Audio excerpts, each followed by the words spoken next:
taken off the board, so Steve will have to find himself another top carry if indeed he goes that way. Temkench also banned away. Good ban against Freddy, for sure. Flex pick, Eddie can take it as well. I like the Fiora ban. We didn't get to talk about them before coming into this year, but Steve has been the carry for Elements in the 2 games we saw. I would say him and Gilius has really been the 2 standout players, at least in the win against Splice. And Fiora was one of the picks they used. The way the bans are looking now though, Kindred, normal ban coming in as well. Lee Sin is there for Gilius. We know he loves to play it, so I don't think it touches him too much that Kindred is banned away. And also, we have seen Elements go for Corki both games. First priority, honestly, like picked very, very early. Right. And Alistar as well for Sprattel, if he gets it, that could be a first rotation for Elements, and they would be happy about that. Indeed, the Elise is banned away, so let's ROCCAT must be first picking Lee Sin here. I think that's going to happen. Take it away from Gilius. We'll see what the last ban for Elements is, though. Yeah, otherwise it doesn't really make a whole lot of sense banning away 2 of the junglers when Gilius is a Lee Sin main. Obviously, that means for Elements, they can say, I mean, this is a risky one, but if you leave Gangplank open now, you basically force ROCCAT to pick it, and then you get a good jungle matchup. But then again, I mean, it's too risky to do it. It's just like when you see these target bans coming in, I guess they have left the Ryze open. I don't... Again, ignored last game. I talked about this last game. I think Ryze is a little bit of a trap, because not all the teams in Europe understand properly how to play around him in the early game. And then he tends to get under a lot of pressure, and he then falls behind in lane, and then he doesn't offer really anything because his damage is too low at that point in the game, and his wave clear is too mana heavy, and we'll see. I think ROCCAT is one of the teams who did well on Ryze. Betsy got to play it in the mid lane, so I understand the first pick. It does mean the 2 jungle bans coming in. I mean, the only thing they're basically doing is pushing Elements towards like, hey, pick that Lee Sin. You want it in first rotation because you can then get a great jungle matchup still for Gilius, who was a big carry. But they don't seem to be doing it. So ROCCAT can still pick it up. Taking their time as they contemplate their bottom lane. So with the Ryze picked up, that will be what they lock in. Kalista, Alistar. I would have preferred Corki for MrRallez. I think Corki is a great pick against Ryze because Poke is so strong against him. Also, Corki, once he hits level 6, is so good in the laning phase. Obviously, Kalista as well is a very strong laner. But she does rely quite a lot on having a range support next to her. And now with Alistar, it becomes basically a farm lane where you want to hit level 6 and then you can set up a dive with your jungler. Would honestly have preferred the Corki for Rallez, but you can't complain. Kalista is still a great top tier AD carry.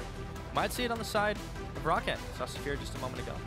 Fresh, talking to this team, trying to make sure the nerves are settled to start this game off against Elements. We really expected this to be such a bottom table matchup, but you know, anything can happen with the 1-1 teams as they are right now, and it looks like ROCCAT will lock in both the Rek'Sai and the Trundle. Yeah, these teams have definitely not looked like the weakest teams in Europe. Splice and Giants have honestly looked worse than these 2. So it's definitely not a bottom of the table matchup at the moment. And obviously, this game is super important for both teams because you are playing to avoid dropping down to that bottom of the table. So beating the teams around you that you're expecting to be around you is so key. Also, the head-to-head matchups and so on. It's a very important game for both teams. Just give me Lee Sin for Gilius. I don't want to see this Nidalee. Quick lock-in of the Lux, and we've got ourselves a kitty cat in the jungle for Gilius. Why not Corki then with this? Unless, I guess they just want the physical damage because they're running an AP jungler with the Kalista, but like you could have had a sick poke comp. Anyway, they want the physical damage, they took Kalista, it's fine. Lux has been one of the sleeper picks. Yeah, we've been expecting it. Yeah, we have. We've seen it quite a bit in solo queue. Poke has become very strong in the current meta. Her laning phase is very safe against a lot of things. She does well into Ryze. So if they're expecting Freddy to take a tank top lane and then Ryze mid for Betsy, Lux becomes a very good pick. They might try and force this Ryze up onto the top side because then they can also counter pick it with Steve. Yeah. So I feel like Elements are trying to force the hand of ROCCAT a little bit and where they send the blue man. Let's see what they decide to finish their comp off. We still need an AD carry. They still need, prospectively, top or a mid. The final seconds ticking away, though. They swap it up at the last moment, and it looks like we will have an Ezreal and a Zac most likely up there for Freddy. Yeah, it's going to be Zac top for Freddy. He played it last week. honestly a good pick at the moment. Does have a few problems. He's not the greatest split pusher. Laning phase is fine for him. Not super special or anything, but he's a hard engaged top lane, and we're kind of lacking those in the current meta. So he is very good at forcing fights and therefore enable the Ryze. But again, Elements have the chance to pick a tank into him if they want to, if they just want to save tank up top lane, because Fiora is banned away. That's probably going to be Steve's normal carry pick. And honestly, they're just going to play around Eika and Gilius, being able to land so much poke. And I hate to say it, but I feel like ROCCAT really has dropped the ball a bit in this pick and ban phase. They draft a very low wave clear outside of Ryze with his ulti. Ezreal needs the Iceborne Gauntlet, and then it's not great wave clear coming in for him. Also, they're drafting double tier into a siege composition, or at least into a Lux. So like the mid game is not the strongest for you.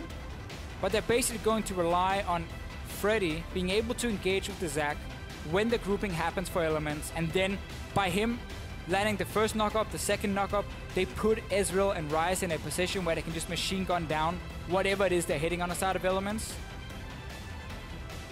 But that needs to work for them, otherwise they're gonna get poked out. Lux with the insanely long range, land the one binding into a spear from Gilius, and you're back in the base. And then your tower goes down. There's a lot of burst potential. Some lock-up as well from the side of Elements. ROCCAT will have to watch themselves. But to get this double tier composition rolling, you know, we saw them playing very reactive, try and push people off of them. They have a shot at making it happen, especially since Elements seemed to play the same game last week. Sure, but it's just been such a problem drafting these double tier comps and fairly low wave clear, because again, in this meta, you really want two pushing lanes. In order to have map control and be proactive, you need two pushing lanes. Ryze is not going to be able to push in the Lux really that effectively. Ezreal against Kalista, same deal. You're going to have to accept that Kalista can hit the wave first, and you're going to be more on just last hitting with your Mystic shots. So it's going to mean that ROCCAT will have to be pretty passive in the early game, and then react to what Elements is doing. Well, you've heard from us. Why don't you guys let us know what you think at home? Tweet at LL eSports, ROC win if you think ROCCAT will run away with another, or hashtag EL win if you think the Elements team will come up with a W on top. We're on to the Rift for game number 2. ROCCAT, Elements, who comes out? We didn't see a single Lux pick all of 2015 in the LCS. Last time it was played in 2014 CLG versus C9 over in the North American LCS. So it's been a sleeper pick. It's been sleeping for a while. But it's one of these picks that have been getting a few buffs. Small buffs always coming in. The passive got a good change. The Factor E now goes on cooldown when you fire it and not when you activate it, and so on and so on. Like, she's just been getting small good buffs all the time, and then in a meta where poke is fairly effective, she can then start shining. And honestly, I think the Elements were just saying, if you want to play Ryze, we're going to pick this into it. If you want to move Ryze top, you might break up what you normally want to build, because Freddy's not on a tank. And that could really disrupt quite a lot for ROCCAT. And we see it paid off for Elements. Right, and this is the thing that you can critique about this ROCCAT squad, known to play to their comfort pickups, at least in week number 1, is that you can predict these flex picks and take away some of the question marks that they have there. MrRallez and Sprattel are looking to start off the lane swap, while Steve goes on a double jungling mission with Gilius. But Safir and Edward are also already up top side, so we will possibly have Australia lanes. Elements might invade in to stop the Grum from happening, so they're basically predicting the spotted by swap ward here. We'll see the blue buff. ROCCAT sees them enter, and therefore no camps are taken at level 1. We get 2v2 lanes. Steve gets his one-on-one lane against the Zac as well. Killing a Zac, though, is pretty difficult in lane. Definitely. Dealing with Steve, though, he will have quite a lot of poke coming his way. Speaking of poke, Safir starting things off. MrRallez and Sprattel dodging it out, though, for the most part. We're looking at how this game seems fairly standard, since we just swapped the lanes and away they go. Who does make the first move here? That's always the question. I don't think it's going to be the double tier comp. Notice how AD saved his relic stack for the next melee minion wave. So he wanted to make sure he could surprise Elements a little bit and then get the push in on the second one to get level 2. And obviously Elements, they know it's happening, so they're just backing away. They have to surrender that early rush to level 2. Let's instead look at some keystones. League of Thunderlords no more. Definitely not in this game. We still see it a lot. But supports often gets the Bond of Stone. Obviously, AD carries get the Fervor of Battle. Let's see what happens. Some action starting. Eika runs into trouble, and there is the risk that you run with an immobile mid laner. First kill picked up for Airwaks. We've seen this before from ROCCAT. They are very, very good at playing around Betsy when it gets the Ryze. ROCCAT is one of the few teams in the LCS who've really shown how to play Ryze. Airwaks will path around it, he will protect Ryze around the mid lane, he will ward for him, and early ganks. That was a flash snare into the knock-up from Airwaks, and then Eika dies. We've seen this before as well from Eika, where he gets ganked early on, or he has a poor TP, and then he falls behind. Yeah. In the lane. And that is very, very bad, because Elements need these locks to get going if they want to start setting up this siege with her and the Nidalee, because like this is what the comp is built for. That's why they go Nidalee and not like a Lee Sin or something for Gilius. Definitely a solid start for ROCCAT though. Getting some help for Betsy, as you know, he's been a player that was so focused on getting a lot of damage for his team early on. Last week, he had 29% of the damage share. He was really rocking and rolling, not just on that Ryze, but it worked out for him when it really didn't for a lot of other people. And you can see Gilius looking to try to provide some pressure here to counteract that for Eika, who's playing a little further back. Hasn't affected the CS at least. No, but it's very risky gank for Gilius. First of all, you need to land a max range snare from Eika. You also should still expect Airwaks to be around, because he can't gank the top lane. The top lane is pushed into Elements, so there's no ganking opportunity there. Freddy's not even in the bot lane, so they're not expecting Airwaks to be there either. They should know he's around mid lane. That's also why Gilius is backing away, saying, I'm not going to risk it. And Betsy at first, he wants the wave to start pushing towards him, because he's against a no-flash mid laner with no escapes at all. So he wants the wave now to start pushing towards his side. Airwaks can then return to mid lane. You can see the wave pushing in towards Betsy. Then he goes in to grab the blue buff as well. And then you can set up another gank, or the threat of a gank. That is enough to make Eika hesitate when he walks in to take the farm. Betsy, sadly, it's not here in time. The wave gets reset on tower, but he can look to do the same thing again. And just make it tough for Eika. Yeah. You can already see Airwaks, though, going a little forward into the jungle of Elements, set up a tunnel network for himself. Not spotted by Gilius. Meanwhile, back to top lane. It continues to be a farm fest. So far, RALL is winning it just barely. And I like this little move from Airwaks. He started on the red buff, took the red buff, he ganked the mid lane. Then he went into the enemy jungle, took away a raptor camp. So he delayed his own blue buff, waiting for Betsy to get a few levels under his belt in the mid lane. And then saying, now you can use it. Because like a level 1 Ryze with blue buff doesn't really do a whole lot. Give him a few levels, then you give him the first blue buff. It gives Betsy just more lane control. It makes everything easier for him. He can now push the wave back if he wants to, avoid getting pushed into his tower. And just a smart little move from Airwaks. A jungler I'm really looking at, because I think last week he was doing really well. I think this meta suits him quite a lot. He can be very aggressive on these early game junglers, and that was just a smart move. Something I've seen happening in LPL as well. I wonder if it's the place ROCCAT saw it, or if they've just been figuring out themselves this is a way you can play around and help the Ryze. Because it's all about buff up that Ryze here, make sure he has a good laning phase. Yeah, we've seen what happens when he doesn't, that's for sure. But Betsy has not been the one to experience it. Airwaks is spotted as he clears the ward away, as well as the camp. Eika's low on mana here, and he knows the jungler's around. He's got to be careful. But again, look at the position in the lane. The minions are always pushed towards Betsy. So Eika, he cannot overextend for it. He has to just farm with his E, basically. And Betsy's just standing there zoning him off and saying, you saw my jungler, he could be nearby, or he could be top lane. And there he goes, gets headbutted away by Sprattel, knocked up by the Pulverize. And gank unsuccessful. In fact, Airwaks takes more of the damage than he bargained for. They did see him coming on the ward, but still. Good attempt by the ROCCAT jungler. Goes back to Liquid Wounds. And as soon as Airwaks shows himself top, Betsy says, okay, fine, I can now push in the mid lane and I can reset the wave again. Because now obviously you know my jungler is not here. I don't need to keep this pressure going. He pushes it into tower. Entire minion wave dies, it pushes back out, and he can now look to try and set up the same thing again. Eika will have flash soon though. But a snare from Ryze into a knock-up. Look at this wave here pushing away. Eika saying, you know what? Peace out. Worry about a thing, and Betsy will immediately clear it away as he sees Eika backing, does the same. So really no pressure on this Ryze as he looks to secure his tier. Gilius up in the top side jungle is going to discover some tunnels. Not going to clear him out just yet as he's got something else in mind. He doesn't care about clearing these tunnels. Come on, Gilius. I guess he doesn't want to show his positioning. Television. Standing on it. Or lack thereof. Lack of. There we go. Yay! He just wanted the red buff first. It's all good. It's okay. He didn't want to risk Airwaks being nearby, spotting him at that red buff, I guess, and killing him. Taking it down. Anyway, it's still around this mid lane because it's been a farm fest in the 2v2 lane top. 101 bot lane has just been a pure farm fest. Nothing has been going on. Gilius has not been able to gank anything. Nidalee is so reliant on laners being able to set up ganks with CC. The problem is, Gnar can do it very effectively because he needs to time the Mega Gnar perfectly to do it. Mid lane, Eika has been under pressure all the time and it didn't want to play 2v2. Look at Betsy trading now. Right now, exhaust is on, so he has to burn that immediately.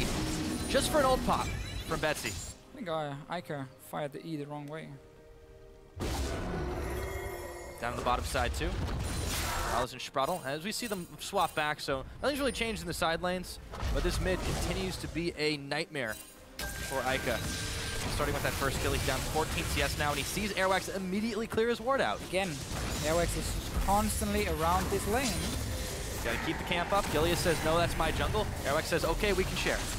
And this is one of the good things about Ezreal and Ryze together if we look at their composition again. Ezreal is a laner who doesn't need help. He literally just sits back and he just farms in a terrible lane matchup with just his Q. In a normal lane matchup, he just goes even. He doesn't really look to trade all in, maybe a level 2 all in with Thunderlords, and that's about it. But he doesn't even run Thunderlords in this game. So you get to play around the Ryze because you have a farming bot lane, you have a farming top lane. Airwaks has nowhere else he needs to go. And that is what sets up Betsy. But Elements will still have that mid game where they can start grouping on the Ryze. The problem is if you keep falling further and further behind, that gets delayed. And it doesn't become as effective, but then it's going to be easy for Freddy to start a fight with the rest of ROCCAT. Gilius is going to look to make something happen here as Sprattel goes in, exhaust down under MrRallez, but a teleport is already underway. Safir, he is going down as he true shots all the way back to Fountain. Freddy comes in and tries to get a bounce onto Steve. Sprattel pulled out of harm's way, and Elements pick the successful 1v0. And we talked about how Ezreal won't get any help in his laning phase. He's just looking to farm. That does mean once other laners can push you into tower, you're not really a threat to them. You can't really push it back. So you can set up tower dives. There's a very good move by Elements. Level 6 for Sprattel. Easy dive with the Alistar. And just time in the TP from Steve. So I really like that play. It doesn't save the situation in the mid lane though. Eika is still going to be pushed heavily back. And now 2 guys from ROCCAT are here. Oh, clutch pink ward. Mere 100 gold to not go down. But he can't afford to stay here. He knows that they can keep the push on. Pings are flying. And that will mean that ROCCAT will retreat from this mid, but Eika's still under pressure, still down 17 CS, and that death. The assist of Betsy. Looks to go for a cheeky move, no? Oh. Nah. Betsy doesn't really care about keeping him there. He just wants to kill him. He just wants to farm, push in the wave anyway. Elements can set up for early dragon if they want the first buff. Now that Freddy was on the bottom side, and that means Safir is on top side. Should expect AD to join him. You don't really want to leave your AD carry alone at 11 minutes. And you have a Kalista, so Elements, if they want to, can get the early first dragon for the buff. Push in mid tower first though. I would like to see Gilius on the bottom side here with Elements. Push in this tower, force Freddy away, then take the dragon, and then you can start looking towards mid tower. Or even you can swap everything top after. Right now, he's setting up for a gank instead. Keying in on Safir here. This is very, very risky, and honestly, just take the tower and the dragon. Gnar's down, Safir dodges the spear, and in comes Airwaks and Edward like clockwork. I mean, Gilius goes down. Steve is not going to get a whole lot done with his boomerang, and it was all a trap. Play around your strong lane, guys. Your strong lane at the moment is the Kalista Alistar in a 2v1 against a Zac. Assist that one, take tower, take dragon, speed up the game. Don't try and gank up on top side against, first of all, the enemy 2v2 lane. And you also haven't seen the enemy jungle for a while. Super risky play for Elements. Backfires completely. This bot lane tower is still alive. Oh, Freddy's going to bounce it up. Sprattel's a little bit low, but there is always that Kalista ult, if need be. So Freddy spends that one. Airwaks will be making a trip down towards the bottom side, right over a ward, unfortunately. Meanwhile, up in the top, Safir and Edward should be able to polish off this turret as they look to try and freeze up a few minions and let the turret take care of some on the side of ROCCAT, bounce it back and deny Steve some farm. Red team's turret has been destroyed. ROCCAT has now sent Airwaks to the bottom lane, defending, see if he can hold. because then Safir and Edward can recall and return to the bot lane as well. Element should be able to go in and push it in. Eika, half his health is gone. Another rune prison. Has to burn his flash after his exhaust. He sends the laser as a parting shot. Rune shot is not quite enough, and Eika's able to eke away. I think it just hit Gilius and lost some of the damage. Yeah. On the way down from the top lane, but really this mid lane is just gone horribly wrong. It starts with that gank from Airwaks, and then it continues with the lane control from Betsy combined with the pressure from Airwaks just being around playing the wards, forcing Eika to never trade and just sit super far back and keep losing some CS. Never really able to do anything. Gilius, he's returning top lane. It did work for Elements last week, but that was a different situation as well with Fiora.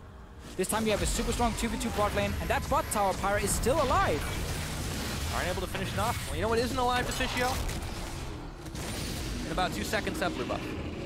It does go over to Betsy, takes it out. So ROCCAT trying to flex their muscles down on the bottom side this time, trusting in Freddy to hold down the fort up top. That middle continues to be an absolute nightmare for Eika, and Airwaks is coming up, but he will run straight into Gilius, and Eika himself tries to get out as fast as he can.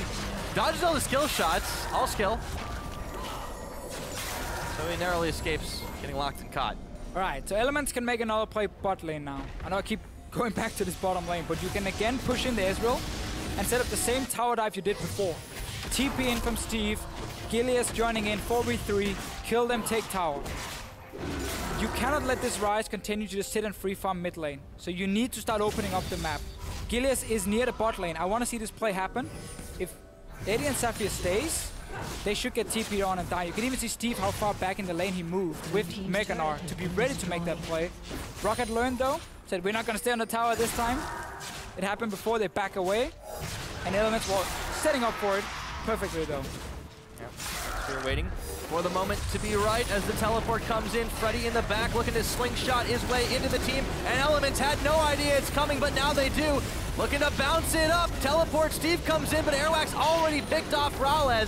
Gilius and Sprattel split away. Safir and Steve duking it out. Steve will find the kill. It's a 3-on-2. Make that 3-on-3 as Betsy comes around the corner, and so does Eika, trying to trap them. Laser beam from the back line, and it looks like Eika has found his footing this game. Freddy's got nowhere to go. He's going down, smacked into little globules, and Elements with a big power play, get the ace. This is what happens when you play around your strong lane. That's why you pick that Kalista.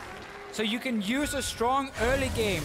Elements, they get a fight, then there's very back and forth in the start, but they're strong here. Instead of going top lane and trying 2v2 or 2v3 with Gilius and Steve together, use your AD carry. Eika gets a roam down, he gets a kill, so despite him falling far behind early on, he now gets some gold. That's an early dragon as well. Early dragon, it's the first dragon for Elements. Right, let's see the play. So it's ROCCAT setting it up. Freddy coming in from the back here, unnoticed at first, but he misses the slingshot. And then he doesn't get a whole lot of damage other than just to MrRallez, but still, Elements are still fighting around the bot side. Steve comes in, he can clean up 2 kills. Eika returns. Betsy has to take the long route around. And there's no vision in this bush, in the tri-bush, so they can't see the skill shot coming. So they can't dodge it. And that's why Eika is able to hit both guys with everything, because there was no ward in that bush. And this is why we thought we'd see the Lux pick coming. Despite being set behind early, despite being pressured up until this point, Eika needs one play like that to grab a whole chunk of change. 1 kill, 2 assists. And he's still going to have some trouble dealing with Betsy the longer this Ryze game goes. But still, excellent, excellent move for the Element squad in that particular instance. They're up 500 gold. Yeah, we just didn't get to see what the Lux can do early on. Thunderlords is fantastic on it because her passive will count as a stack on that as well. So it's very easy just to like land your E, auto attack, that's another one, then your passive will proc, and then you get the Thunderlords as well. There's very good trading she can do early on. Also, you can go 45% cooldown reduction, and she always had that issue late game, fairly long cooldowns, miss one ability, and you kind of walk around not doing a whole lot. 45% CDR obviously helps on that one as well, so there's a lot of things to like about this pick. I want to see Elements now use it properly. They still need this last outer turret on top side before they can focus on mid tower. And that's why they're sending all the guys there. Freddy is going to short range slingshot his way away from Steve. That Black Cleaver on him has given him a serious chunk of damage, but in comes Airwaks looking to try and knock him up and slow him down. Freddy's turned around trying to run that way, but Meganar's about to be there. Not in time, he smites him, and that's it. Elements can just push top now. Airwaks was there to defend it and delay it, but by him suddenly rushing bot lane, not even coordinating with Freddy, who just used Slingshot the other way, Steve can just walk away and escape it. Extra damage on top tower. Elements afraid because look at Betsy on your minimap. Posturing around the top side, stopping them from pushing it, but as soon as he leaves, get a bit more damage on it. So they just need to do this. Keep chipping away in this tower. And then you gotta go for mid after. Forgot about one key thing, Deficio. Traffic cones stop everybody. So for the time being, it's still alive. Unfortunately, it's gone now. I wish that was the case, but I see quite a lot of people ignore them and run straight over them. Wow. Not this big one, drive anymore, I mean, this one's no. pretty Tower's gone. Elements managed to pick that up, so taking stock of where we're at, that's the second for Elements. Still only one for ROCCAT that was already in the top side. So advantage Elements on the board there as they have 1,500 gold in the lead as they look to chase down Edward in the middle. He will, however, get away. This again was exactly what Elements wanted. First to fight in the bottom lane, then Airwaks leaving the top side to try and gank Steve. A bit uncoordinated, gives them that top tower, or well, makes it easier for Elements to take the top tower. You got 3 ranged champions, 4 I guess with the Gnar, but he's sitting in the side lane. And you're now looking at this mid lane. Again, there's no safe wave clear from ROCCAT, it's just the Ryze popping his ulti. That is very risky when you can't get hit by a Lock's Binding or whatever poke coming in from Elements. But that's gonna be the way Betsy can clear the waves.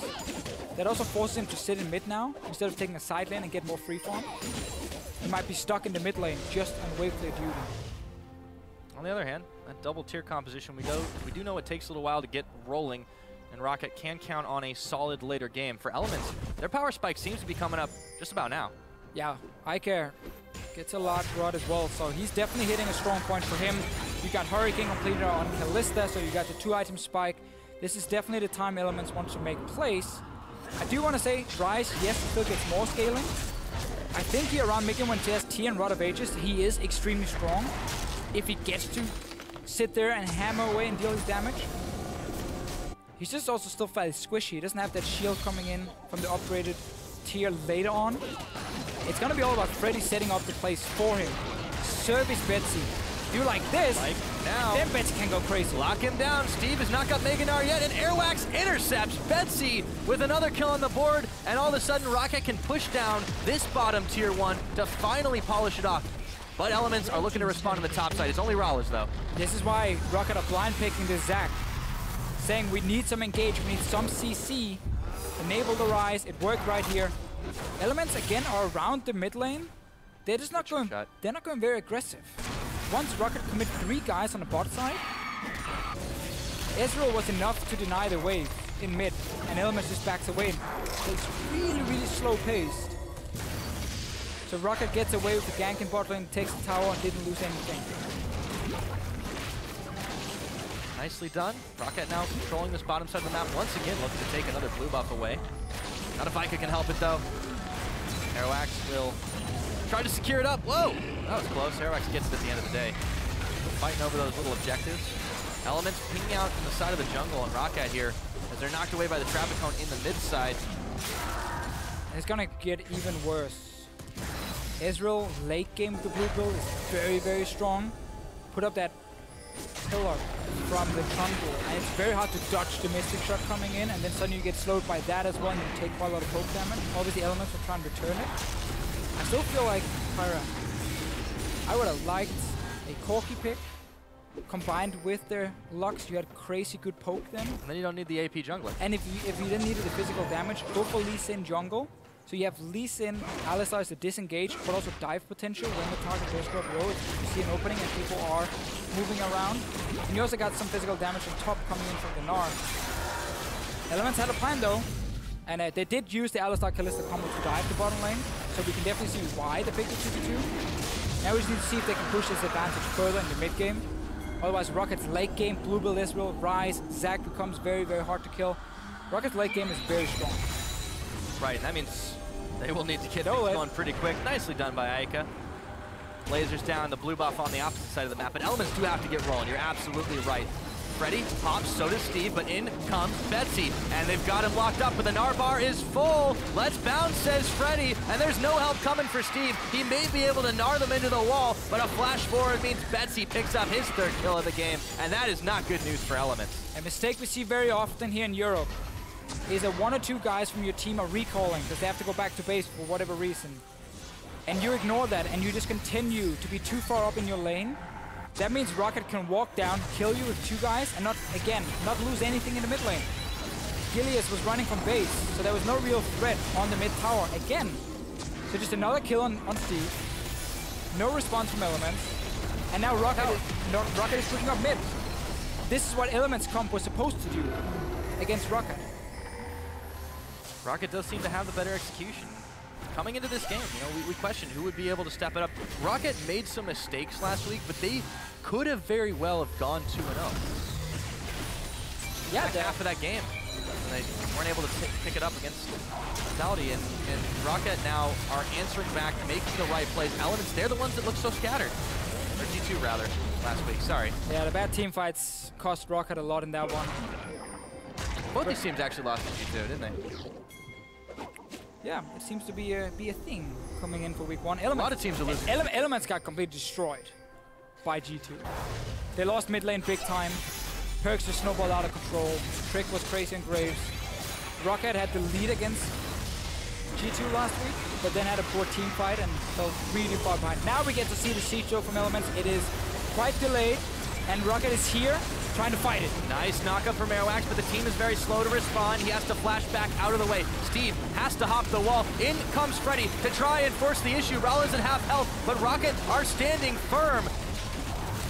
Pillar comes in, and it looks like we'll have the disengage here until Sprattel comes in. There's the laser. Not as much as they might have hoped, but they're still getting damage out on this ROCCAT squad, and now they are hurting. Betsy can't keep going in. Freddy will finally not be going down. He's got the globules. Can they finish him? Eika can kill him easy. Just put in the E in the middle, wait for them to come in, and then just proc it. You kill them, or wait for your AD carry to steal it. Elements, they finally grouped in the mid lane. They used the Lux, the Nidalee, to poke away, but ROCCAT had enough time to set up a fight. Airwaks went in very early. Freddy was TPing at the same time, I believe, so they came in kind of uncoordinated. But it looked good at first. Until Sprattel on this Alistar. That is his pick. This is the champion he's performing the best on. It's honestly the only champion we've seen him really perform well on. And he's doing it again, 100% kill participation. And he has been a big force in the fights they've had. Let's take a look at how it all started. The siege was on, Airwaks in the back, and then... He goes in alone because the TP is coming now for Freddy, so they don't get the knock-up into another knock-up to set up Betsy and Safir. Elements are able to disengage at first. Get a lot of stacks in, then look at the re-engage. There's a ward in the bush here. It looks awesome, but I believe in the end, after the 4-man knock-up, we get him only the laser hitting the 2 tanks, because Safir jumped out to the left. Could have been huge though, for sure. Still, you get a good setup now because you had your tank in the front line with the Alistar ulti. MrRallez is able to get Freddy down, and I guess he deserves to get the kill then, fine. Just looks nice when Lux pops the E in the middle and gets all 4 blocks. As it stands though, 7 kills to 6 on the board. Elements after that with a slim lead to their name. 3 towers to 3. It has been real back and forth with how these teams are duking it out, but Elements, if they can keep this lead up, they can find a way to punish ROCCAT before that double tier really gets rolling. It's getting close though. Oh, it's rolling. Big time. It's a massive snowball already for ROCCAT just with the tiers. And honestly, that fight was so close, despite ROCCAT not getting the proper engage, with Airwaks in first while Freddy were TPing. Imagine that fight again, if Freddy and Airwaks comes in together, locks these guys in place. It's gonna be a 3-4-man ulti from Freddy. I think ROCCAT then takes the fight. Ryze is super fed at this point. Bluebill Ezreal is getting towards his 3rd item where he really gets online, where he really starts spiking. Fully stacked Tia and both. It is even in gold, but I think ROCCAT at the moment are looking way stronger when it comes to these team fights. As long as Freddy can find the engage, there should be enough of a setup for ROCCAT to take it. And this is because Elements have been so slow in the early game, giving ROCCAT so many opportunities to pick up kills left and right and stack up these tiers. They now are in a much harder situation. It's not because they can't win. They need to keep grouping and sieging. it just became super, super difficult now. And we'll make another effort, though, to shove it down the mid. Send the spooky ghosts out to spot Eddie and Betsy. No one's on this turret just yet, but they know there may be a trap. Around the corner awaits the Safir, awaits Airwaks, and the laser comes in the name of Demacia. What in the hell was that? Holy! He had heal, but he's like, I'm almost full HP. I'm not gonna heal this. And that's Lux, man. Got destroyed. Ah. That is what Elements will still have. Their one-shot ability. The massive laser of doom. Rushing into Baron.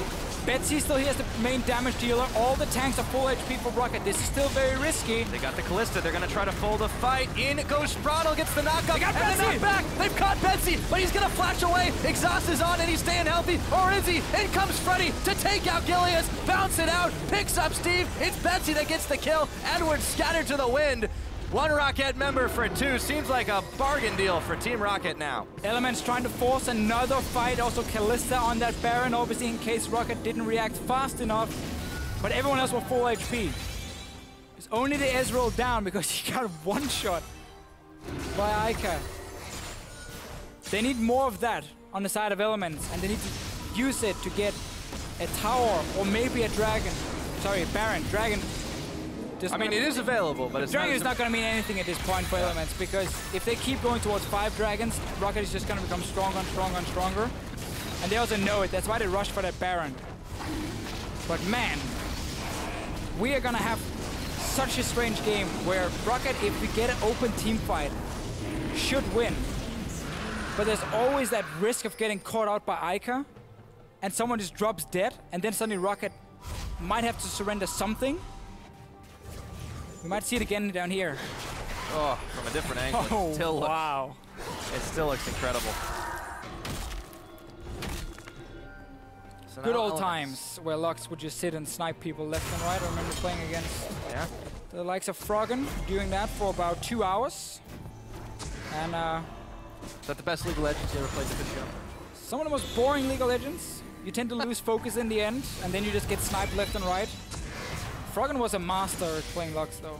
I'm sure Crepo can talk a lot about it. That was the old CLG EU days of 1 hour long games, just sniping people, and then you would take something. That's what Elements are doing, funny enough. Yeah.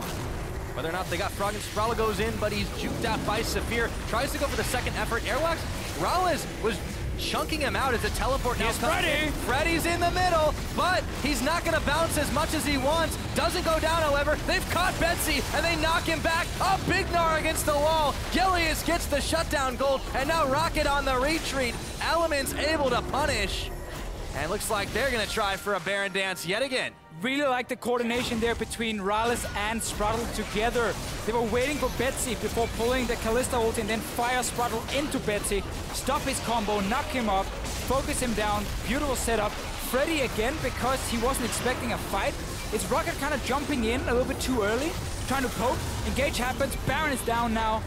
4 Elements. But really, it's ROCCAT trying to like poke a little bit here and there, get a little bit too close, so Freddy doesn't have time to teleport and beat a man engaging. He comes in too late, and then Elements have disengaged. They kite back. It's what you want to do when you play Lux, when you play Nidalee and so on. You kite back until you find that one target, and then you burst him down. And they're able to do it because Freddy isn't the guy engaging. It's randomly your Ezreal. It's Airwaks going in a little bit too early, and that's allowing Elements to win some of these fights. It's also allowed them to grab a Baron. Top of that 2K gold lead, they've got 31, almost 32 minutes into this game. They can get their push on and try to stall out ROCCAT. And we just talked about how Elements are just looking for that one kill. And then move back in towards Baron. You have Kalista. That's all they need. Force a fight, either 5 versus 4, or you get the Baron. So like you force ROCCAT then to make a move or lose something. And now you have the Baron buff. You have your Lux still. She has a death cap completed. She's gonna one-shot your squishies. And they've got Siege. You talk about ROCCAT, they don't have, you said this earlier on in the game, they do not have this safe wave clear. They don't have a way to get in there and stop this push without exposing themselves. And you can see how fast these turrets are falling. Elements are gonna knock on the front door. What can ROCCAT do to stop this? So far nothing, because Freddy's also in full vision, so they can see if he starts charging up the slingshot. You just move back. You keep kiting back. Sprattel can be the big hero if he sees Freddy flying in, just headbutt him straight out, and then the CC won't land. Freddy has no flash at this point, so the engage is very difficult. We might see him sit in the base gate, have a ward there to clear away what Elements has, like put a pink ward and sit in the base gate, and then try and fly in from the side. Because you gotta do something, otherwise your tower will just keep taking damage. He's almost Mega Gnar. You can see Steve is down here. He's spotting Freddy all the time in the bottom of the screen. Just poked him down, and Freddy now might go to the other side. He needs to try and find a way to engage. Elements saying, you know what? Too risky. We got a big wave on the bottom side. Rotate down, but Rocket can't follow because there's only one lane pushing at this point. No teleport on the Gnar either, so they can't send him back to have him come right back on in. This is only a delaying measure, though, because Rocket can't stop this tower, so it will fall down. Safir was on wave clear duty in the mid, and they never stood a chance. There is a big wave pushing for Rocket in the top side, but Elements don't care about that. They want to start knocking on the base. That wave is already going to reset on the tower. The only threat for Elements is Freddy jumping in. That's why at the base here, you can see Elements are a little bit afraid, despite having a big wave, charging up the slingshot. Looks to go on in, waits till the last moment, he gets stopped, down. And now Sprattel, failure to launch on Freddy's side. They can't get the tower, but they are able to get out. Still, ROCCAT really struggling with the engage. They're about to finish this off without minions. Now they gotta wait till this wave comes in. Laser. Safir heals it after the fact. Sprattel goes in, looking for Betsy. Freddy jumping up and down. Steve's gonna hop his way away. Sprattel's bounced away on his backside, and he just might get carved up. No, there's a heal. So they couldn't finish the turret in the end, but they stayed safe as the true shot comes in, doesn't finish off the cow. This ROCCAT team were never supposed to be in the situation where Elements is knocking on the base door because suddenly Freddy can't find a good opening. He had no TP. He had to use it in that last fight where Safir got caught by jumping in first, I believe. And then suddenly he's just engaging in vision. And as we talked about, Alistar can just headbutt him out, stand in front of him, whatever it is. And like, it's too easy for Elements to then kite back with their comp when they see the engage happening. That's why earlier, go back 7, 8 minutes, it was looking like, okay, ROCCAT has tier stacked, Freddy's getting really tanky, they're even in terms of map control, so you have all these openings now where Zach can engage from, combined with a knockup from Airwaks, and it's gonna look super good. And then Eika gets one pick, they get another team fight where again ROCCAT is engaging poorly, and they get the Baron, and now they can push ROCCAT back. Oh! Another interrupt. Nicely, Freddy has just had so much trouble slingshotting his way, but there weren't enough people there in time to punish him. So indeed, he will slip out of the grasp of Elements, but that gold lead still staying for that team. 4K in the lead. Oh, but look at this. Around the backside, Airwaks looking to try for a collapse. He is spotted, MrRallez. Steve is TPing in behind. Freddy's in the bush here. He's not spotted. We got a fight on our hands, or we will in a minute. Elements trying to turn tail and run as they pick up the dragon. And now immediately ROCCAT turn their attention towards the mid tower and take it out guerrilla warfare style before anyone knew what was happening. So Elements making the call that they can sacrifice mid tower for third dragon and potentially get that fifth dragon game going on.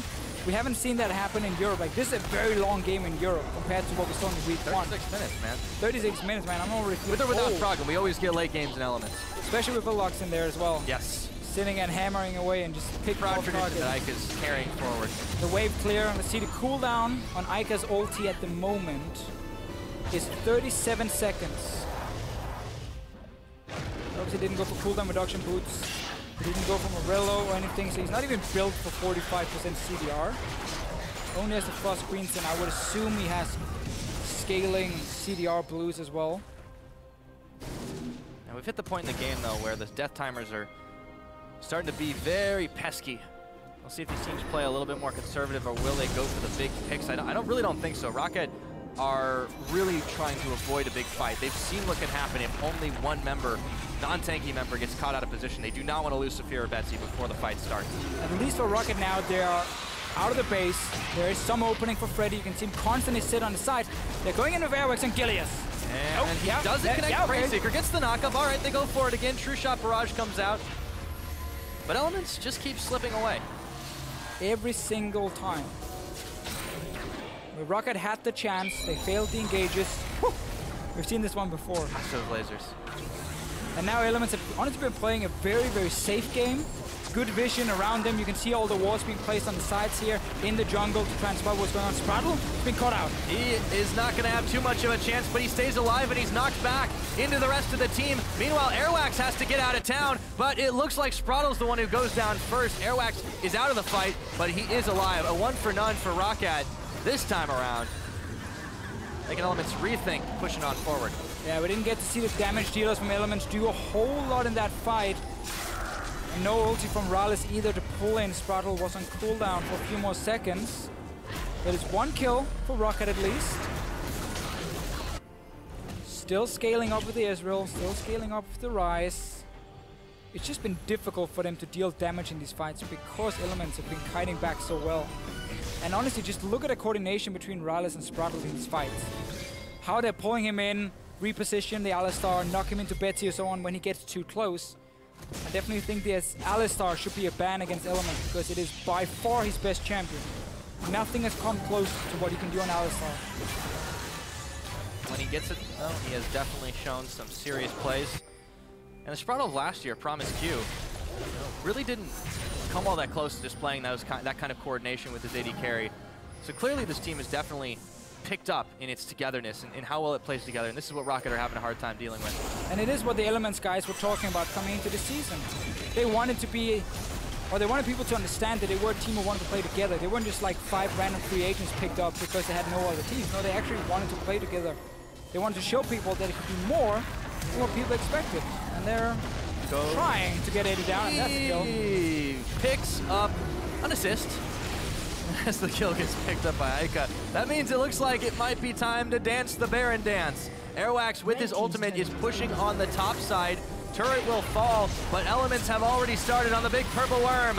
True Shot Barrage comes in, lending some assistance, and over the top side, we have the Queen of the Rek'Sai. Will he be able to get in there? No. Kalista will make sure of that. Steve now hops, skips, jumps. Sprattel trying to interrupt Betsy. Eika very low. He's popped. Will they be able to take the fight anyways? They tunnel onto Safir, but it's all sorts of crazy action as Betsy grabs yet another. Holy. Can he finish another? No, he's finally down. A triple kill for the Kalista, and almost everybody's down. This game has gone all sorts of crazy. Freddy on the chase should be able to finish off. Steve, can you get away, Steve? Keep Super running, wrestling. Steve! Takes forever, oh my man. God, he's still getting away. Come on, sling yourself towards him.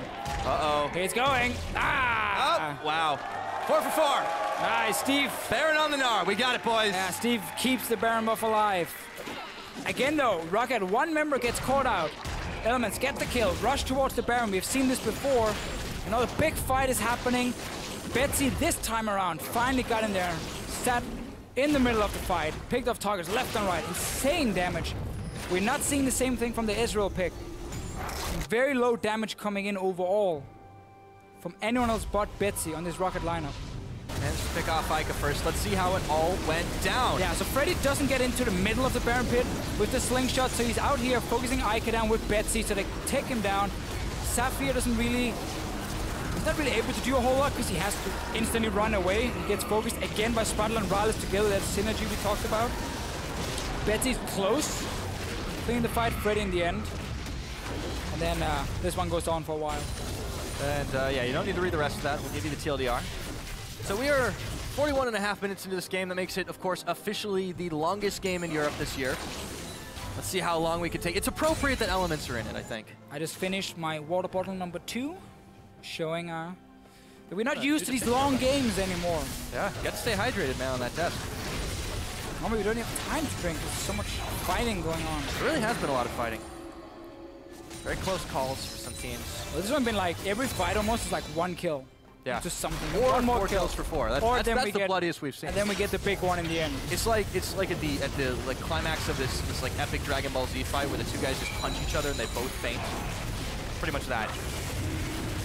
Fits in with the lock. It's actually very appropriate, yeah, I think, yeah, because you know I always wanted the answer to this question as a kid: who would win in a fight between Sailor Moon and Team Rocket? And I'm gonna find out eventually. Oh, that's a tough question. Maybe Twitter can help me. I'm not sure. I think, yeah. Why don't you guys tweet that one out? Keep it going. Let's see what happens here. Item-wise as well, we barely even looked at them because there's been a lot of back and forth going on. More of Memorius, I like it for RALEZ. I think it's a great item when the main damage source is going to be magic coming in because of Betsy. Even Freddy in his face. Like, one of the good things about Zac as a top lane pick is he can honestly go toe-to-toe with a late game AD carry.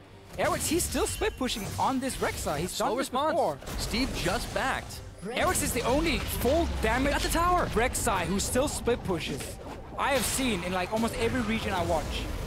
Oh. This is pretty tough. Well, he might pay.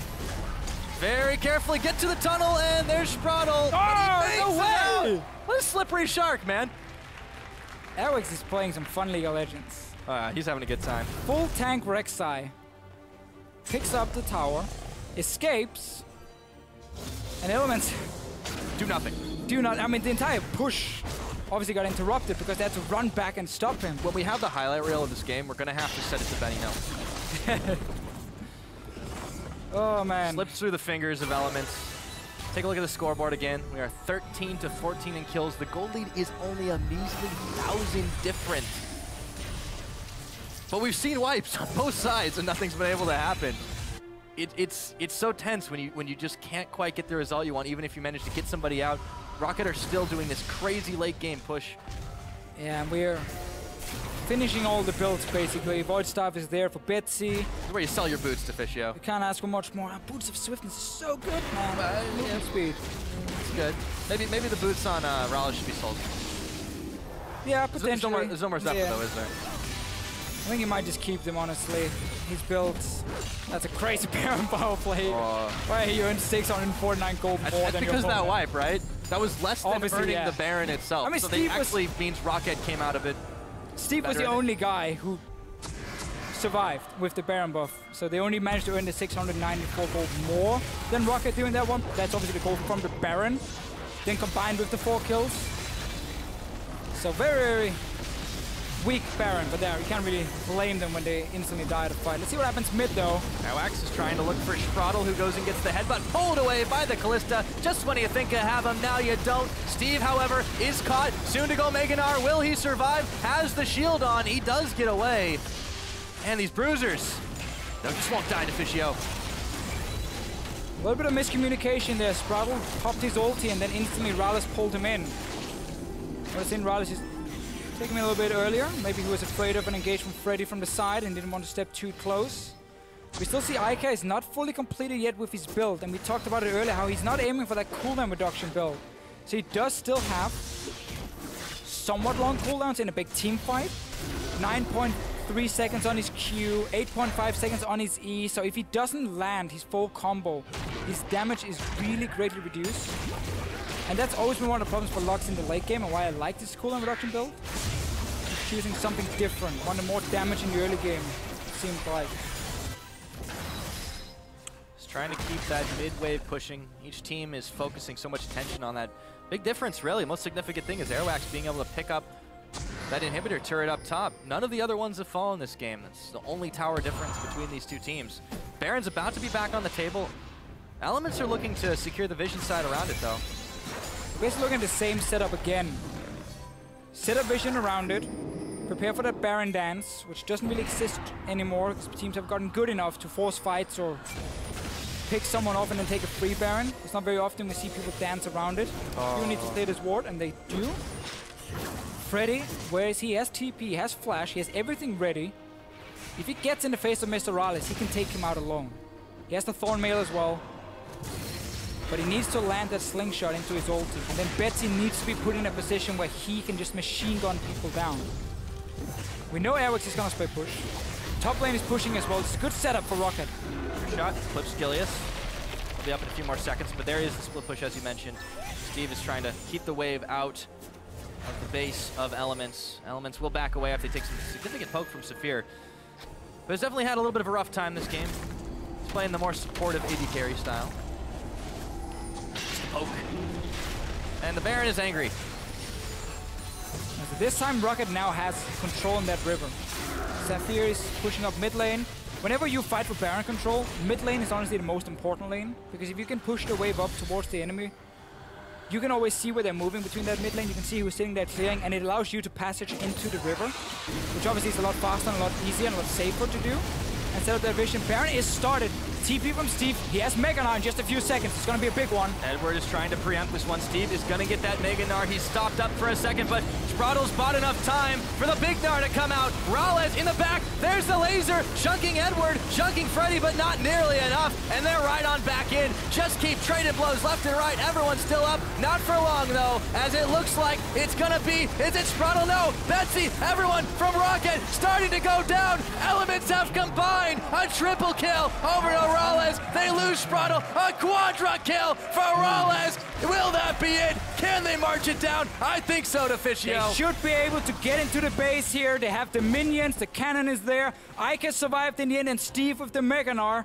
MrRallez looks like the hero, but Sprattel, he headbutted Betsy over the wall, so Betsy did almost no damage in that fight, allowing MrRallez to set up the stacks with this Kalista, pop the rend, win the fight in the end. This Alistar has been massive. 100% kill participation in a 48-minute long game. The longest we've had in EU by far, but the Nexus towers will fall. ROCCAT nowhere near coming back up, and the Deficio laser comes out to seal the deal. Elements with a 2-1 start.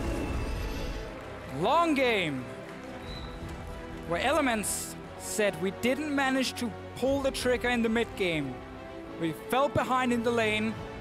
Lux against Ryze, we talked about it so much in the early game. It delayed everything, and it just became a waiting game. Constantly waiting for that one pick-off, and then you can go to get an objective or get a tower. And ROCCAT was so trigger happy. They was like, I'm just gonna go in a little bit too early on Rek'Sai, jump in with my Ezreal to try and land a Q, and then it starts to engages from Elements every time. And poor Freddy, who wants to be that hero on Zac, always has to TP in late. And that's what, at the point where we had the tiers fully stacked, the Ryze was going nuts. That could have been the moment for ROCCAT to get a massive lead, but instead it allowed Elements to keep kiting back, get that one kill, get the Baron, get the towers. And what a long, drawn-out game. These are the kind of games as a player that are so difficult to play because you have to stay fully 100% focused for 50 minutes. Constant communication going on back and forth, and that's also why it's so easy to make that mistake, where someone goes in a little bit too early, someone is mispositioned or whatever, because 50 minutes of 100% focus is very, very difficult for almost any team. And then these small mistakes happen, and against a lineup like this from Elements, with the Lux, with Sprattel being so aggressive on Alistar, you get caught out. And you die.